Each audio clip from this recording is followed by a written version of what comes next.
Cuando calculamos, podemos verificar que la corriente fluye en una sola dirección.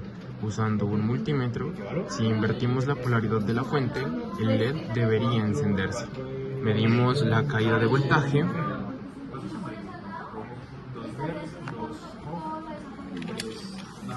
y luego invertimos la polaridad. Negro, café, negro, café, sí. Sí, sí, sí. Entonces, mira, la negativa. Amarillo.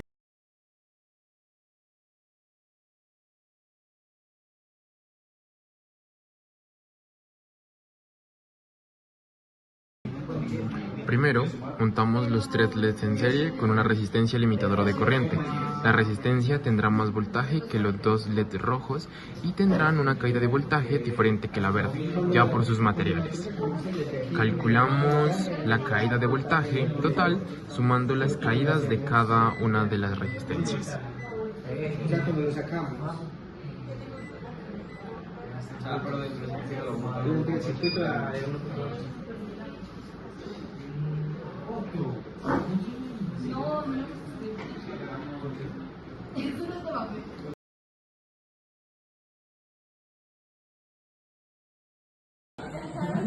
Aquí podemos notar las caídas de voltaje de la resistencia a los diodos LED, como los azules y el verde, teniendo en cuenta las diferentes caídas de voltaje por los materiales. Aquí la caída de resistencia de la resistencia número 1, de resistencia, los LEDs, los diodos LEDs.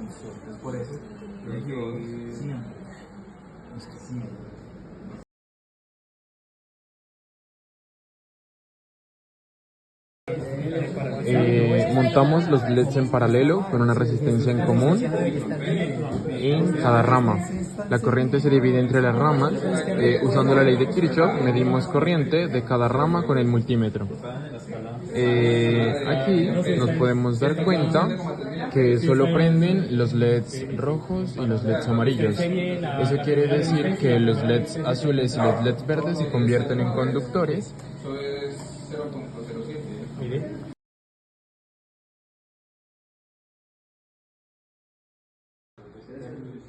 En este circuito nos permite mirar cómo un diodo Zener actúa como un regulador de voltaje manteniendo una salida constante de 5 o de 10 voltios. ¿Este es de 5 voltios? 4.8 voltios.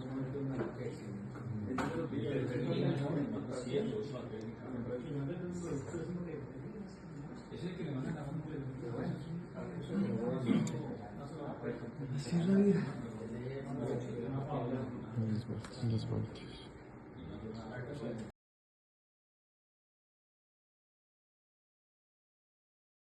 Este circuito es un convertidor de corriente alterna a corriente continua.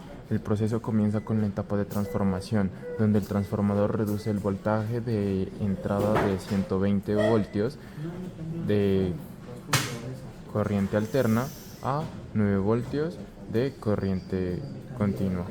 Esto es necesario para poder trabajar con voltajes más manejables y seguros para los componentes electrónicos.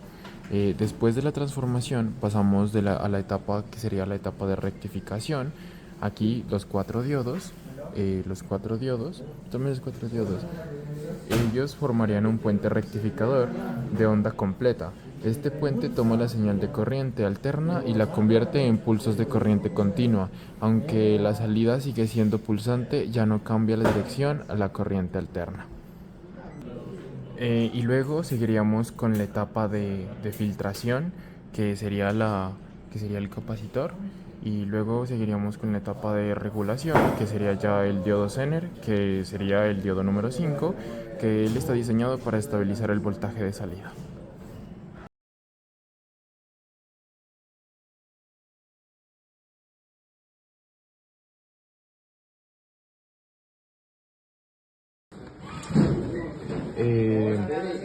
El transistor NPN actúa como un interruptor cerrado cuando la base recibe suficiente voltaje.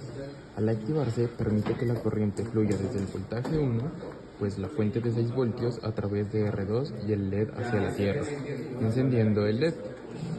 El transistor NPN está en modo de corte off y si no hay voltaje en la base y entra en saturación en on cuando se activa el voltaje a la base, permitiendo que la corriente fluya y encienda el LED.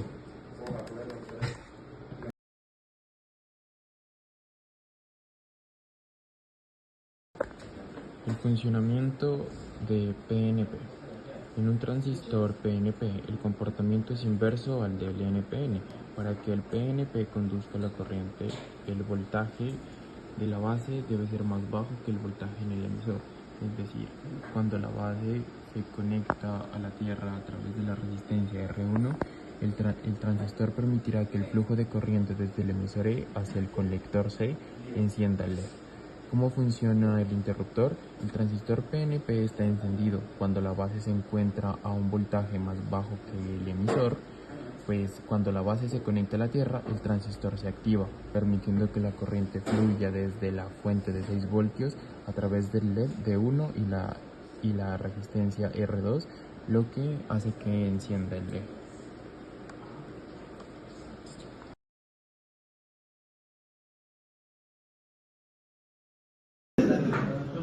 Cuando no hay ningún objeto que bloquee la luz infrarroja entre el diodo emisor y el fototipo receptor, este último permite el paso de corriente. Esto activa el transistor, permitiendo que el LED encienda.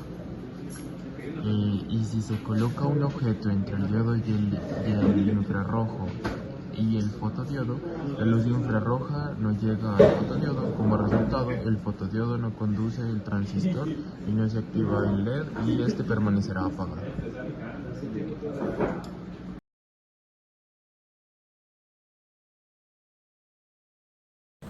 En este circuito miramos el funcionamiento de un sensor de tacto utilizando transistores y un LED. En este circuito es muy sencillo y demuestra cómo el cuerpo humano puede generar una pequeña carga eléctrica al tocar una terminal. Este circuito funciona de la siguiente manera. El transistor Q1, hay un cable conectado a la base del transistor. Cuando tocamos este cable, nuestro cuerpo introduce una pequeña carga eléctrica a la base del transistor, lo que hace que lo active. Y el transistor Q2 y el LED, una vez que el Q1 se activa, permite que la corriente fluya hacia el segundo transistor Q2, lo que permite activarse. Y el circuito LED se cierra y el LED se enciende.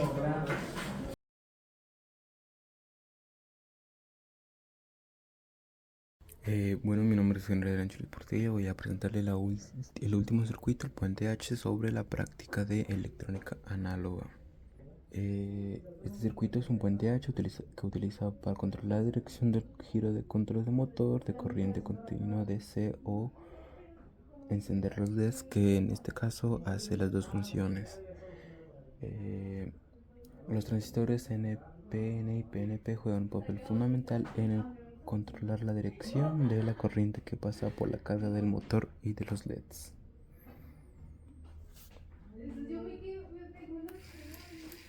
Ahí miramos que está girando para la izquierda y ahí está para la derecha.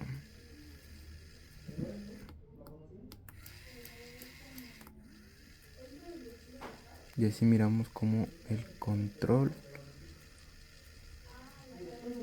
con los dos pulsadores. Transistores de NPN, en este caso utilizado el 2N2222, se activa cuando recibe una señal de la positiva de la base respecto al emisor. Y el PNP, que es 2N3906, funciona de manera opuesta, se activa con el base está en negativa respecto al emisor. En este caso permite la corriente que fluya desde la fuente de alimentación hacia el motor.